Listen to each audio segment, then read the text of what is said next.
Burch. Thank you, Madam Assistant Speaker.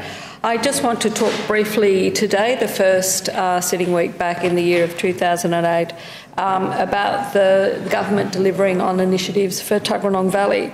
Tuggeranong is going through a period of expansion, and that's why we're planning and delivering the services that our local community needs.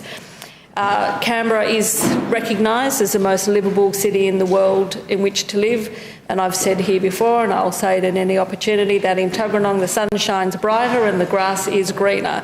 And my co-member of Brindabella, Mr Gentleman, recognises that as well.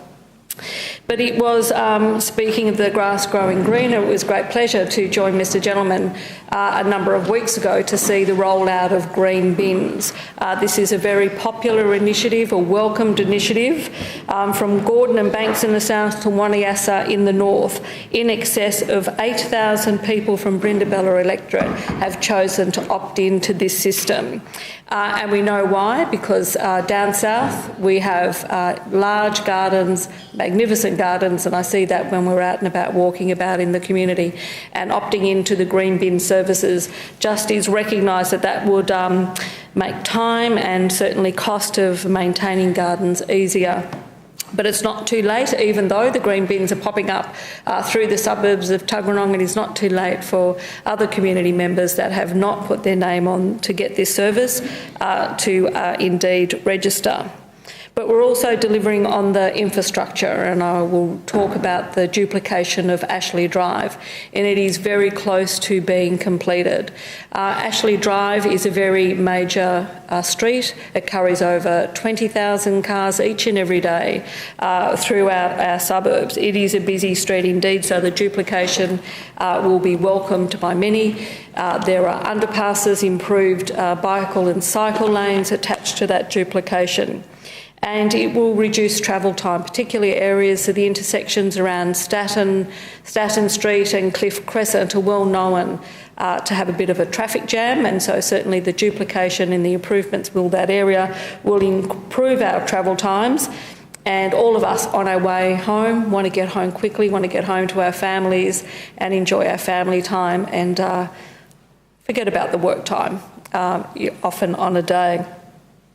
But also in the town centre, I know those that have visited Tuggeranong recently will see the improvement on Ankertel Street, where we've invested $3 million in stage 1 of the Ankertel Street redevelopment. And I look forward to phase 2, and whilst the Minister Fitzharris has left the room, she can be assured that I will keep on asking about when those improvements will come on board, because Stage 1 has certainly opened that up area, made a great improvement, and Stage 2 will as well.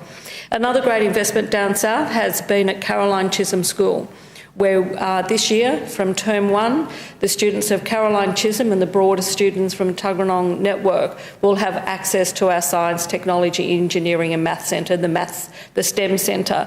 That was a $5.9 million investment, and I was there in April of last year turning the soil, and it's great to see that the construction fences are down and that STEM centre is open for the students, and I think it's great to see that investment in Tuggeranong schools, making sure that our students get access to great training that set them up for the future and the jobs for the future.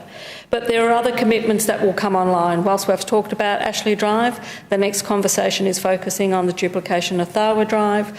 There's also the commitment to the Lake Tuggeranong Rowing Club, and of course we're all looking to see the further planning and development phase of the Ice Sports Centre. And whilst we live in Canberra, we may not appreciate the interest and the broad community from Canberra and in the region for ice sports in the area. And whilst we're coming almost to the end of summer, we will also very soon be watching our ice hockey teams and how they go through the years to come.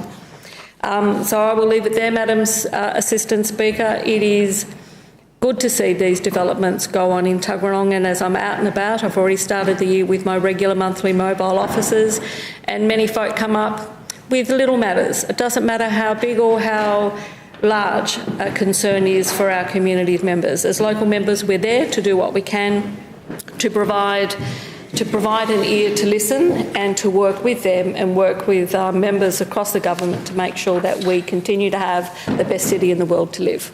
The question is that the Assembly do now adjourn.